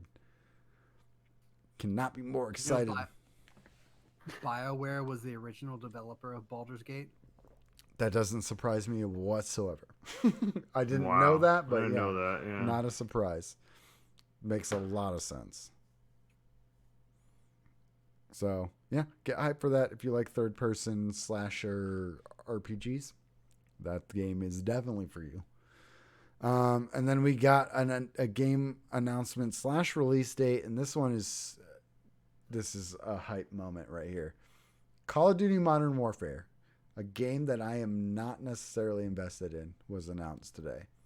And it's going to be like a dark reboot for the franchise. This is from Joshua Rivera at Kotaku. It's going to come out in October the 25th. Activision's so excited for this. Dude, yeah. Activision's moving away from their like money-hungry seeming tactics, and they are going to have no annual pass, no paid like DLC content. It's all going to be free maps, free content, and post-launch events. And they'll probably have just like microtransactions in the game. But here's the big thing right here. Cross-play support between PC and consoles. And I guess as soon as I found out about this, I texted my best friend from high school, old, and was like, dude, we can rip on this. It's like Black Ops 1 and all the older games from like the early to mid 2000s, and he's like, dude, I am all about that. So I like get to like play with my boys from back in the day again. They're all Xbox guys, I imagine. They are all Xbox guys. Yeah. See, here's the thing. That, to me, based on the way that this was announced, and this, like, Kotaku reached out to, like, get confirmation about the crossplay with this, is that you should have your PC by then, I'd imagine, by October. Yeah, well. I would get it on PC unless we hear otherwise between now and then, because it seems like it's going to be crossplay. Like, if you're on PC, you can play with either Xbox or PlayStation, but Kotaku was not able to confirm that people will be able to play between Xbox and PS4. So, and like I was saying earlier, like I'm not sure if like the internet was wonky still then, but if you are on console, the only way you'll match up against PC players is if you're in the same party player. Which is dope. That's a good way to do it. I think that's how like most of them do it. Fortnite does it that way. I'm pretty sure. But it's got a completely new engine. First game to be on this engine. It's got a single player campaign again.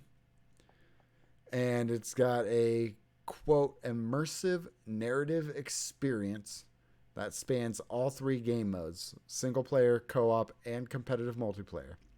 So Scott was saying he thinks this sounds a lot more game of service-y than Call of Duty's been. It sounds like they're trying to go almost the Destiny route, because they said that it's going to be the immersive story, and it's going to have like one character across all game modes, right? I didn't see that, but I would imagine your information's accurate. I thought I saw something like that. It actually came from the notes. Let me see how. I do know. I was excited when I saw Soap.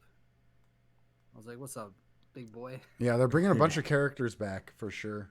Yeah, Soap McTavish. Yeah, with the big old mustache. Yeah.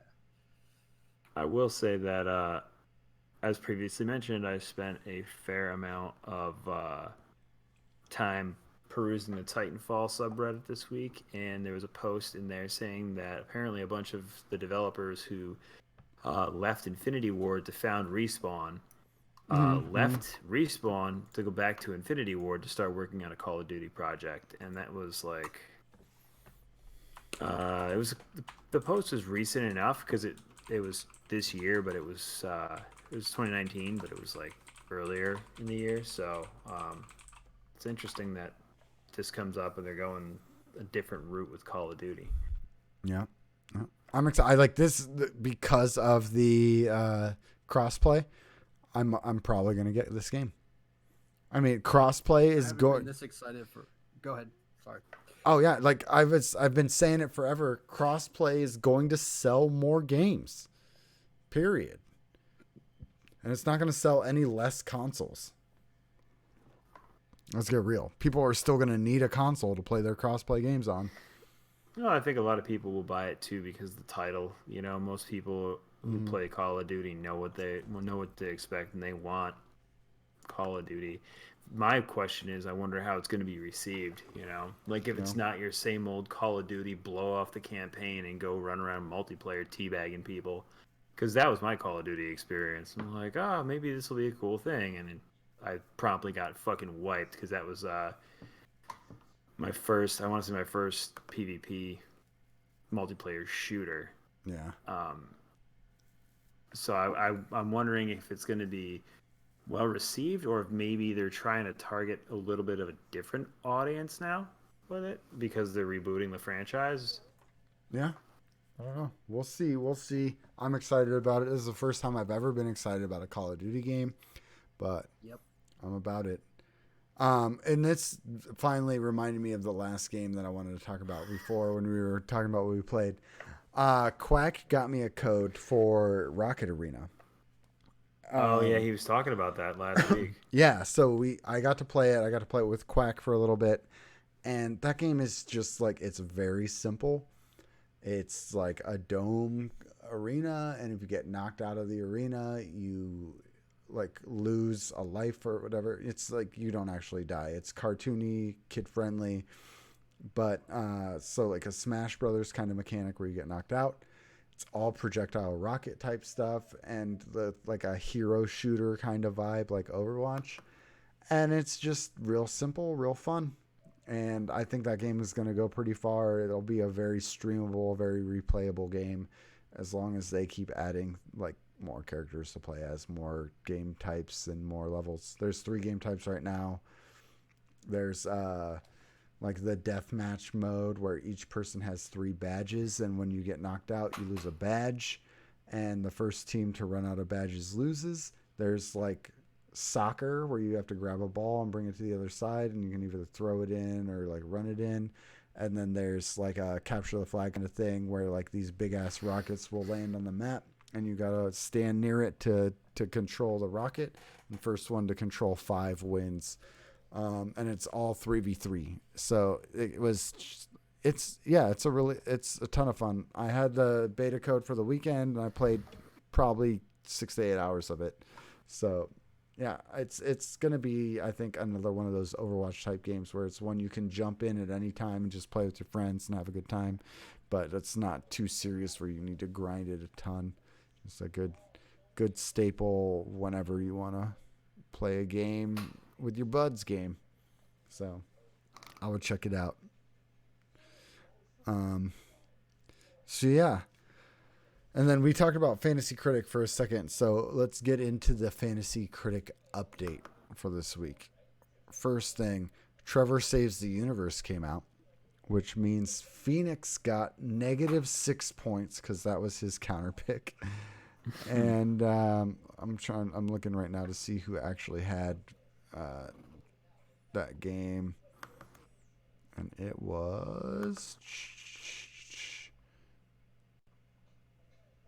dropped. I don't see it. I don't know. Someone has that game and it scored a 76.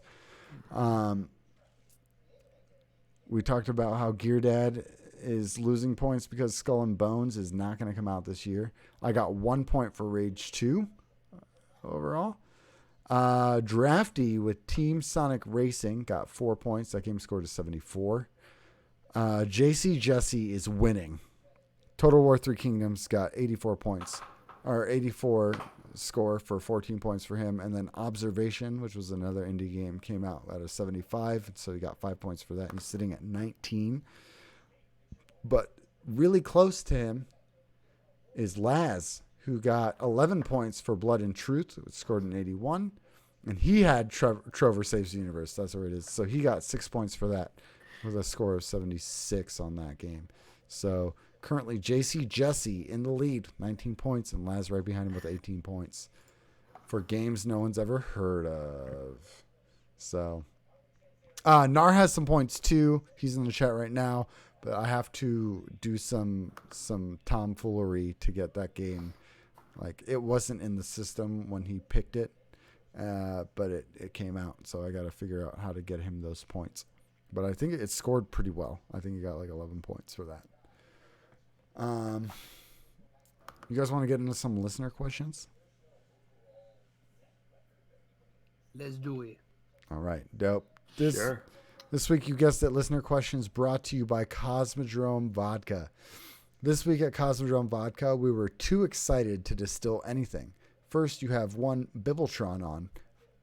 Fun fact, one of the distiller's mother-in-laws calls pacifiers bibbles, so Pacifiertron.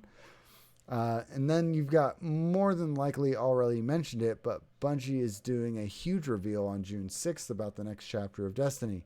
We ultimately decided to halt production for now so we can spend the next week or so polishing all of our outfits for the big reveal. And by polish, we mean drop the smelly hunters into the waters of Titan, dry them with methane tanks. We don't know how that actually works. And finally, forcing them to drive our sparrows to the big reveal. We've been promised a corporate sponsorship suite at the reveal, so we're excited. So everyone get ready to call out of your offices at 1 p.m. God's time and tell your employers you have a doctor's appointment with Dr. Deej. You can make up his specialty. Until next time, Guardians, remember, in Cosmodrome High School, girls study Hall U. Oh my God. Love it. I don't think that's how that works, but okay. That's a shout out to JC Jesse's story that he never finished on the final episode of Distinguished Gentleman podcast. Okay. I haven't listened yet. I'm behind on everything. Yep. All right, so the first question we have comes from Beard MB, aka Mitch Slap. He's going through a rebrand right now. He says, with all these games announcing crossplay, what are your thoughts on PC players versus console players on the same servers for PvP? We kind of talked about this already, and I think this is the best way to go about it. Like they're doing with these crossplay announced games. If you're a bunch of PC players, you're going to play PC players. And if you're on console and you want to play with a PC player, you're probably going to play against PC players. But if you're on a console and you're not with a PC player, you'll play against the console players. I think that's the best way to do it. What do you guys think? Agreed. Yeah, I was curious about how that would shake out before, because I don't want to be, my scrubby ass doesn't want to be matching up with like PC guys. Yeah. Even in skill-based matchmaking, I'm gonna get my ass kicked. But if it's like PC is the strictest matchmaking, and the only way you're gonna get tossed in with them is if you're partied up with PC guys, I'm fine with that, because at that point you know what you're getting into, right? Yep. I guess my only question is what happens as far as like matchmaking if player base drops below whatever and people start complaining about matchmaking times in whatever game it would be. Do they then just like put an override and say, okay, well, throw the first 6 available players into whatever, or whatever number it is to fill the match and get it going, so people don't back out and whatever. Yeah. Nice. Because I could potentially see that being a thing. Yeah. Dope. Next question from I Make 'em Quack. What are your favorite weapons or pieces of equipment from any game? Oh shit! Start with Bibbs. BFG Doom. Oof. Absolute favorite. Nothing else ever comes close. BFG Doom. What about for like armor?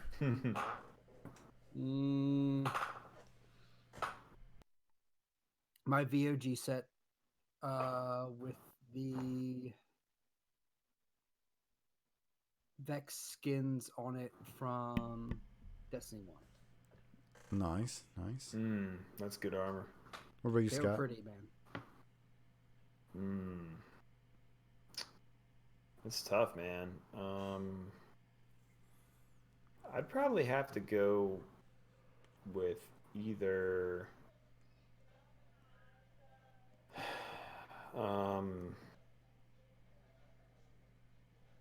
I would probably have to say, as far as like loadouts go, I had a nasty Parthian shot Matador loadout with Galahorn that I used to take into the Crucible, and it was just fucking evil. If I would catch people, dude, I used to catch people not like across the doorway, not looking, and I could 2-burst them. It was fucking filthy. I still remember there was a warlock wearing whatever, it was a Sunsinger warlock with the feather helmet, I fucking 2-bursted him on Cauldron because the door's open and he's standing there in an engagement with somebody else on my team. So I 2-bursted him, he dropped, he self-rezzed, and I fucking dropped him again. Nice. It was great. And Matador was just, one of my favorite things to do, and Steve will definitely be able to back this up too, is Striker Titan with shoulder charge and Twilight Garrison. Grab Matador and go play Rift. Ooh, so much salt. You gotta run that Matador universal remote combo with that. Oh my god, that's fucking dirty, man. I played, no lie, I played with a dude in Iron Banner once. I forget, I think it was one of my clanmates' friends. We were like just looking to fill a slot on the team in D1. This dude had he went 32 an hour or something because he was just ripping around the map with Garrison, and it was Matador Party Crasher Universal Remote, because Matador hadn't come back yet. Okay. He was just Titan skating around the entire map, just blasting everything. Nice. He got so much hate mail. I'd definitely, with mine, be Twilight Garrison. For sure, Twilight Garrison. And then in EverQuest, there's a belt called the Flowing Black Silken Sash that gives you haste. I would totally rock that thing as well. And then Fighting Lion would be my projectile weapon. And then I'd also want to have my EverQuest 2 Troubadour axe guitar. It was an axe and a guitar. Love it. That's metal as fuck. I like it. It had glowing orange strings. Amazing. And then in my offhand, I would use the Water Sprinkler of Nem-Ankh, which is the EverQuest 1 cleric exotic epic weapon, and it revives people. That thing can resurrect people from the dead, so it's like a ghost, but they don't. They get most of their experience back when you res them that way with that thing.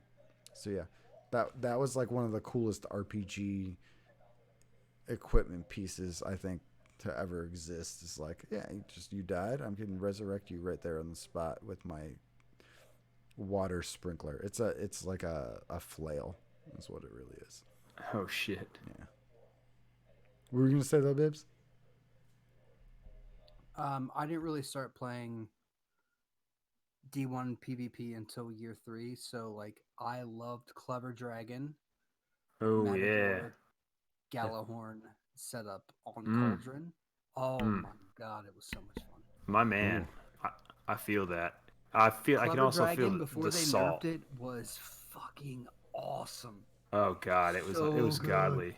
I still remember I couldn't get the. I had a couple good rolls, but I didn't get the god roll. And one of my buddies had the god roll, and he was just like, he was the dude who played like maybe 2 days a week, and he's like, yeah, I got this gun. It's pretty fun. And I'm looking, I'm like, you cocksucker. He's like, what? I was like, that's the fucking god roll, you prick. Like I was trying to get that for like the entire 5 iron banners or whatever that were left in D1 Yeah, that the had Rise of that. Iron. Yeah, before they nerfed it. Yep. All right, well, I got an important question, and this one's for Bibbs. Comes from Hell on Two Wheels. How you gonna cook that chicken? Okay, 8-ounce chicken breast. Douse that shit in Old Bay. If you don't know what Old Bay is, it is a Maryland staple. It's a bunch of spices mixed together. Lots of paprika, pepper, garlic, a bunch of other things. So you coat the entire piece of chicken in Old Bay. You saute it in olive oil on the front and back. Then you throw it in the oven at 400 degrees for about 10 to 15 minutes. It is the crispiest, juiciest piece of chicken you will ever fucking eat in your entire life, and it tastes heavenly. Ooh. And then follow-up question from Gear Dad, who's going to be salty at me for asking this because he said it as a joke, but I'm asking it anyway. How are you going to shit that chicken later? Spicy. Spicy. The flaming bubble. Spicy boys, yeah. If it were me and I ate that chicken, it would be gross. I would be sick. All right, next question from Dosey. Raid etiquette. Do you put a toilet in front of a TV or hardwire internet into your bathroom? Okay, I can tell you how this goes because, and I think I've told the story before, but I'm going to tell it again because the man, the myth, the legend, the late, great Jonathan Graham, Hooligan, my best friend, he actually did this back in the Xbox 360 days. We were playing Call of Duty or something. I forget what it was. And he'd regularly, in between matches, hear a flush. And we're like, what the fuck, Hooligan? Are you in the bathroom right now? And he's like, yeah. And so this would happen regularly. We're all like, what? How? I don't get it. So one time I'm over at his place and he's explaining it to me. And he goes, when you move into an apartment, a house, whatever, he goes, you have to plan out your living room accordingly. And I'm like, what do you mean? And he says, well, you see, the reason that I placed the TV at this angle is because if I tilt it to a certain angle, I can still go to the bathroom and take a dump without taking a match, without taking a break in a match. I'm like, dude, that's fucked up and disgusting, but it's also brilliant, and I'm very impressed with your foresight and planning. He's like, thank you. That's amazing. I don't know what I would do. Probably just have a TV in the bathroom somehow, and then just like there's got to be a way to like transfer your output to the other TV when you go to the bathroom, you know? Dude, it's mirrors, man. You tilt the TV if your bathroom's too far of a run, you tilt the TV towards and you put mirrors at specific places. That's genius. I'm telling you. You have to have an even number of mirrors though, right? Maybe. Because if it's just one mirror, then it's it's gonna be backwards. Yeah. But if you have two, then it'll be right. It'll be back to normal, right? That's true. So I was at a conference in March in Orlando, and there was a TV in the bathroom mirror. Oh, that's fucking crazy. And the mirror had USB ports on it. What? Yeah, dude, I That's swear amazing. to God, I'm not lying. That's pretty Dude, insane. you just, crossplay, I guess. I don't know. Yeah.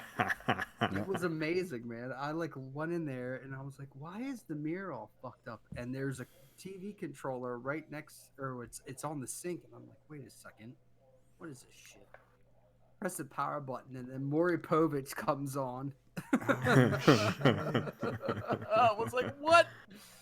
Like, what? That's not his baby. Exactly. You are not the father. Oh, jeez. All right, so Beard also wants to know, what's it like being stinking Titan mains? And No clue, Warlock. yeah, what's a warlock? What game is that? Space magic.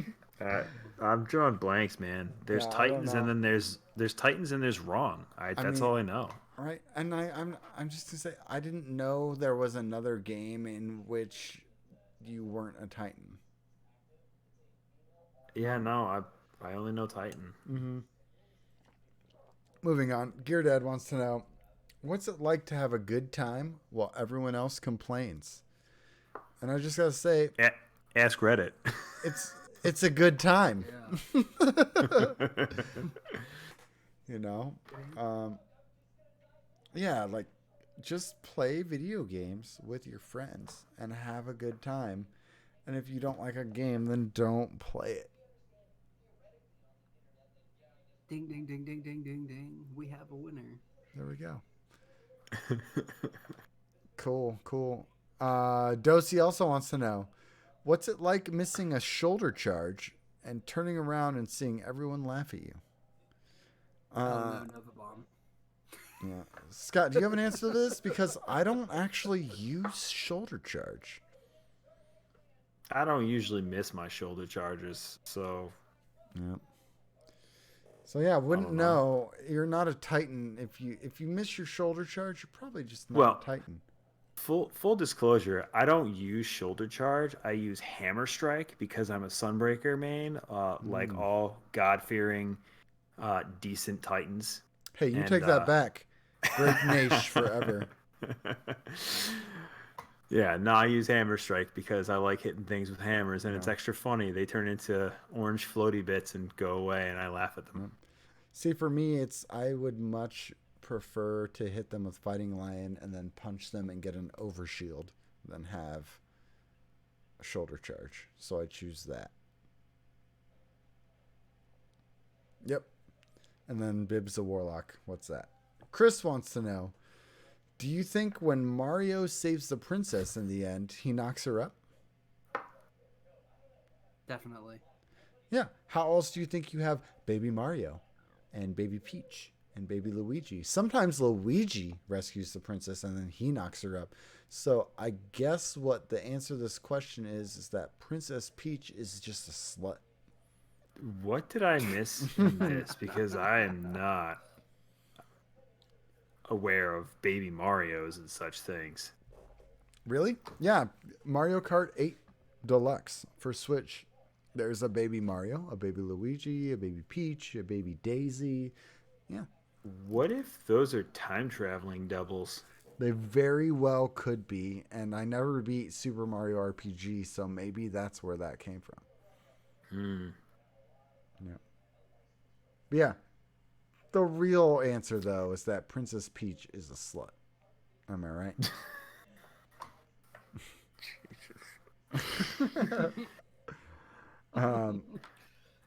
Last question comes from Fluffy. And he wants to know, why does Beard feel it's okay to ask you guys our questions? Is he Laz? And my response is, he's not asking us your questions. He's asking you our questions. He's right. Just saying. And I just got to say, I was listening to Potato Thumbs today, all right? And Fluffy had the gall to call out that Distinguished Gentleman Podcast is no longer in the running for Best Podcast Playlist 2019, which, first of all, is not true, because Distinguished Gentleman Podcast is a podcast that existed in 2019 and had a playlist. And even though they're done, that does not disqualify them for existing as a podcast and having a playlist in 2019. So there's your first fallacy, Fluffy. Second, waterboarding me in Nips's basement is not how you win that award. Just saying. I've got some willpower. If you decide to waterboard me in Nips's basement, you are 100% not getting the award for Best Podcast Playlist 2019. And to reiterate one more time, AMP is looking pretty good for Best Podcast Playlist 2019. Just saying. Gear Dad picks 2 songs a week just for his guest. That is like the sweetest thing in the world. So I think you guys need to step it up. All I'm saying. You gotta step it up. Anyway, what do you guys think about that?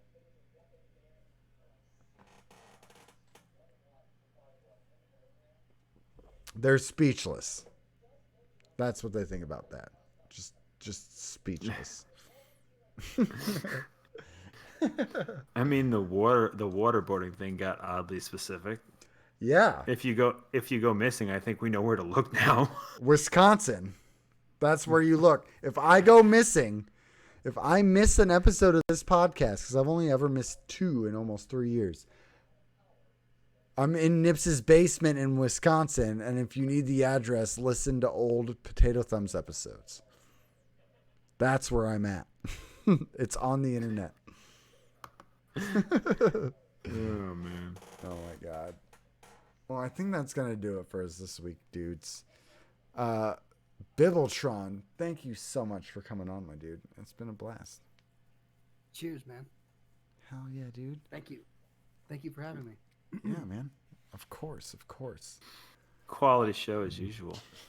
Minus all the technical issues. What? We've had far worse shows with less technical issues. Also, if you're listening to this not live, what technical issues? That's right. Am I right? Wait. Anyway, if you are going to be in Akron on June 15th, you should come to the BarelyADS meetup. We've got Ian the Badger's going to be there. I heard rumor that the Safety Czar might be there. I've been inviting a bunch of people from the Akron DIY scene. We're just going to have a good time. Stop by Quarter Up Barcade at 7 p.m. on June 15th in Akron and hang out with us. It'll be great. Yeah, that'll be next week will be the last time I get to announce that. And then Bibbs, where can people find you on the internet? myfreecams.com. I'm writing that down. /Bibbletron? No. Twitch.tv/Bibbletron. Snap, IG, and Twitter is Bibbletron with an E. So remember that because my PSN is a little bit different. There's no E in the Bibbletron because PSN wouldn't give me that name because it probably sounded too close to Bible. That's what we've thought was the only reason why I couldn't get my actual, handle. Yeah, keep religion out of it, PSN. Jesus. Yeah. But yeah, guys, it's been fucking rad, man. Hell yeah, man. It's been a lot of fun. I'm glad you could make it on the show. Thank you so much for having me again. And Garrett Moon. Hopefully his travels are going safely. Yeah, dude. It's kind of a sad week for me. The Godfather podcast ended and my brother's moving to another state. It's like, whoa. Where is he moving? South Carolina? Yeah, South Carolina. He's going to be like 2 hours from you, Bibbs. No shit. Mm-hmm. Greenville. Ben's moving to Greenville. Yep. Nice. Yep. Scott, where can people find you? You can find me Discord and some Twitter. at SlapshotScott. The years are zeros. You can find me waiting in the queue for Titanfall matches. Please, please, buy Titanfall 2, guys. I love that fucking game. Everybody else should. Oh, and please get Dauntless because I can play it with any of you, including you, Scott. Yeah, I should be back on Destiny probably when the new season drops. And of course, shout out to my clan IP and BADS community, and of course, like I said before, the Destiny community, because everybody who does a podcast is top notch in the Destiny community, and I think we kind of take that for granted. Just not getting too much farther outside of that, you know. Mm-hmm. I definitely did. So, like, you know, cruising around the Titanfall subreddit, looking at videos and stuff this week, I'm like, ooh, man, these guys need to learn about like proper mic setup and stuff. Holy crap! All right, and you can find me anywhere at Xanafan711. Remember, this week's band of the week was Driveways. You can find them at driveways.bandcamp.com. If you want to support us, you can do so at patreon.com/BarelyADS. Hit us up on BarelyADS.com, BarelyADSNewsShow@gmail.com, Twitter.com/BarelyADS, or Twitch.tv/BarelyADS. Thank y'all for listening. We will catch you next week. And Scott, what do you say? What do you want to do?